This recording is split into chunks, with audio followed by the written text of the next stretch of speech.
What nobody told you about the nightmare that Lewis Hamilton lived with the Ferrari SF-25. A car that promised gloria and ended up destroying his trust, his driving style, and his full season. Was this the worst mistake of his career? Find out now. But the most alarming was how that car, which had to adapt to him, ended up forcing him to rewrite his driving style. Instead of strengthening their strengths, SF-25 annulled them. Hamilton, famous for his precision when braking late, for his ability to take care of tires while attacking, for his impeccable reading of the track conditions, was limited by a platform that seemed designed against his competitive DNA. This was not just a technical problem. It was a deep disconnection between what Ferrari believed to build and what he really delivered. A dream turned into a nightmare from the first moment. A machine that, instead of bringing him closer to title number 8, plunged him into one of the most frustrating seasons of his entire career. And it was barely the beginning. The SF-25 not only failed to be competitive, it was, from its technical essence, a car with structural defects that challenged the logic of what is expected of a team with the resources and history of Ferrari. This car, which should be an integral evolution in all the key aspects of modern Formula One, quickly became an example of how a bad technical execution can fell even the most talented pilot. One of the most severe problems was the braking system. Hamilton, who built his career perfecting the art of stopping later than anyone, met a platform that made the braking an unpredictable experience. The transition from carbon industry brakes to the Brembo de Ferrari was only the beginning. The real problem was in the architecture of the braking system. According to Hamilton himself, you could mount two identical pills and obtain completely different performance. That inconsistency forced the British pilot to change his braking technique, to redistribute the weight of the car in each curve, to distrust what until then had been one of his strengths. This lack of confidence in the brakes had a domino effect in all its driving.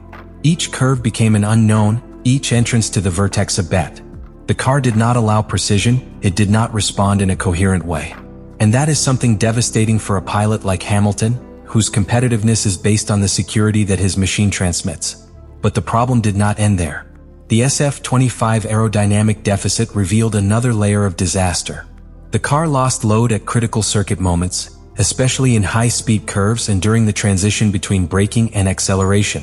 This loss of load not only reduced the general grip, it also displaced the aerodynamic balance forward, generating subwiring. The result was an unbalanced car that devoured front tires and penalized any attempt at aggressive attack. To this was added a pull rod-type rear suspension design that, far from offering rigidity and stability, proved not to live up to the dynamic demands of the category.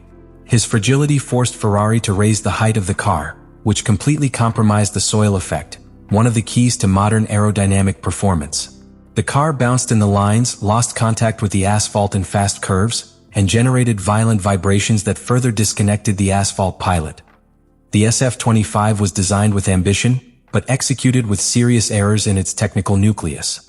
Each fundamental area of the car had failures that not only affected performance, but made it impossible to build a consistent basis on which to develop improvements.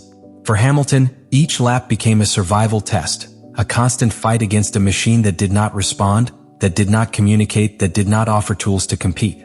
It was a car that seemed to be at war with his own pilot.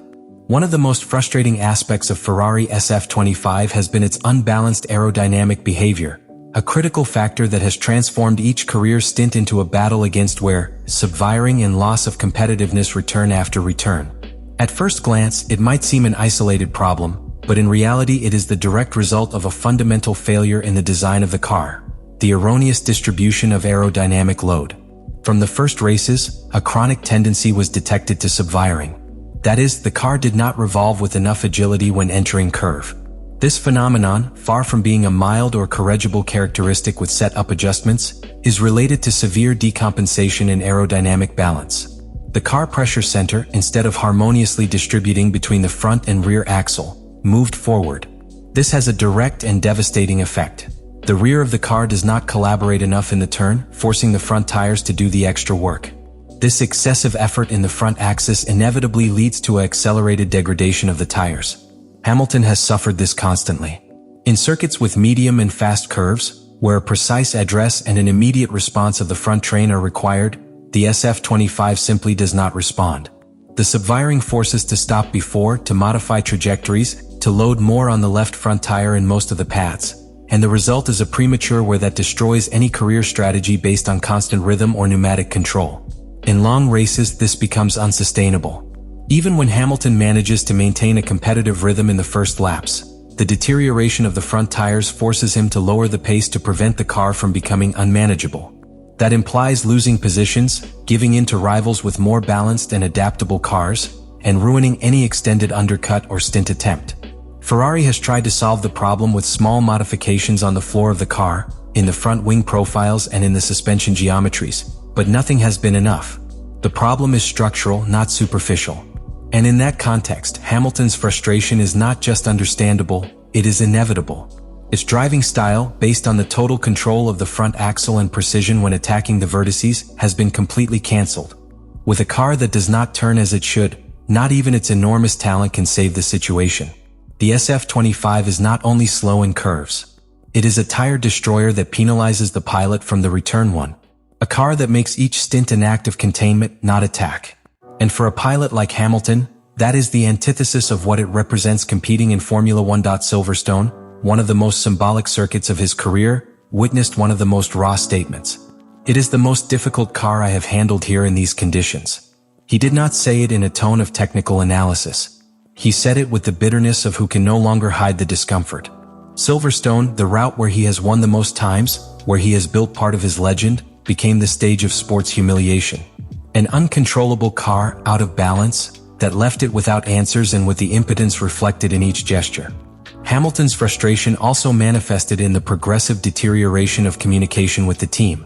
In Miami, after a poorly executed strategy, his radio sarcasm was revealing, "Tame a tea while they are in it." It wasn't just a punctual complaint. It was a statement of distrust of the box's wall. That type of messages in experienced pilots are never accidental. They reflect a loss of faith in the decision-making of the team, a crack that opens when frustration exceeds diplomacy. And the most worrying thing is what happened outside the official microphones. After the Spanish Grand Prix, Hamilton revealed something even more disturbing. The team did not want him to publicly talk about the car problems.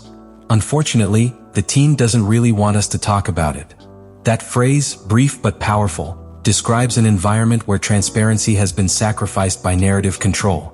Where the pilot, the figure that puts his life at risk every weekend, is limited even to honestly express what he feels. Internal frustration accumulated in each classification session where it was behind Leclerc.